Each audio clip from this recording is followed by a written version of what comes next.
he was coming into a new situation and he was quiet. So I thought it was because the situation. And then I eventually realized, no, it wasn't the situation, it was me, you know, because he would talk to his brothers and have a ball. He would talk to my brother who was 14 years younger and have a ball. He would be with John, have a ball.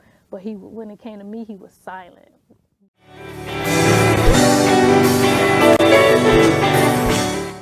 Do the same thing. So the three siblings are part of the exact same situation in some respects, having three different perspectives on the same On the same situation. All of them seeing the same car crash, but from different corners. Which speaks to what we talked about earlier in terms of growing that relationship with that individual child. Yeah. You know, learning how to pay attention to that particular child. We've got a couple minutes left before we're going to open it up to closing, comments. I want to talk real quickly about your struggle, Rena, with getting closer to Jalen. Oh, man. What was funny, what was different is Jalen had a mom. Right. She was active in his life. She was a good mother. And so my role coming into his life was not to be stepmom. I was a stepmom, but my role really wasn't that. And so it was a conscious thing to understand that that was okay. I didn't have to step in and be mom. And there was no competition. You know, I was his father's wife. And so that was swallowing that down and being okay with that was the beginning. And that was okay because when Jaden first started coming around, initially I thought his shyness was because he was shy. Okay.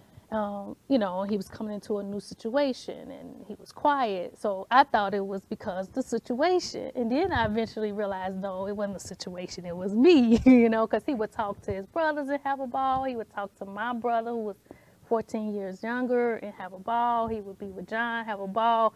But when it came to me, he was silent. Nothing, didn't say a word. The other boys are calling me mom. They kissing me and hugging me, and he's just sitting there. And I noticed that he didn't call me at all. He didn't say mom. He didn't say Rena. Like, wow. He didn't say hey lady.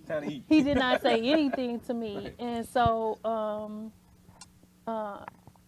in that, I had to learn though not to take it personal. Right? It was a conscious effort to say, I know I didn't do anything to hurt him or harm him. And I know I had nothing to do with the situation with his mom and his dad.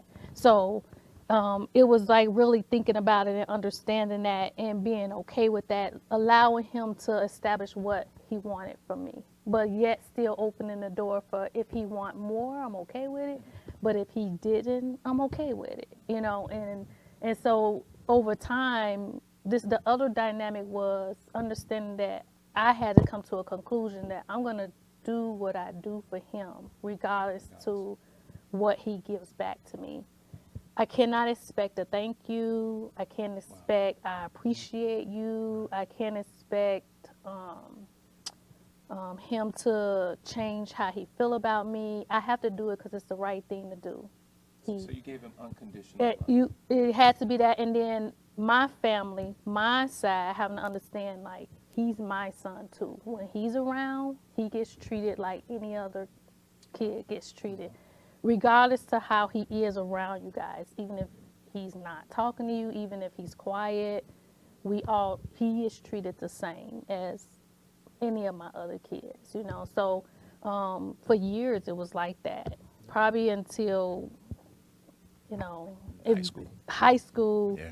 He eventually started actually speaking to me, talking to me. And eventually one day he called me mom, which was like out of the blue. And the surprising part about that is then I got scared. Right? I got pulled back because I felt like I was the mistress, the other woman. It was crazy. It was a crazy dynamic. It flipped on me. Like when he started seeing me as mom and building a relationship, I loved it. Because, I really cared about him. I was interested and wanted to have my relationship. But then I got scared and I wanted to pull it back and be like, no, because I was scared of getting hurt as the other woman. So and valid feelings. It was like, it was a real situation that Took some years to Work out. work out, time to work out. So, Hey guys, it's Pastor John here. Please, if you like this video that you just saw, hit that like button for us. Second thing I want to ask you to do is to go ahead and subscribe to the channel. We're putting out videos once a day at about 5:30 p.m. Hit that bell notification so that you'll know when a new video has been uploaded. And then the final thing to do, share this video, share this information. If you know somebody that has a need that it can be benefited by it, please put it out in circulation so that we can try to help as many people as possible. Thanks, and God bless.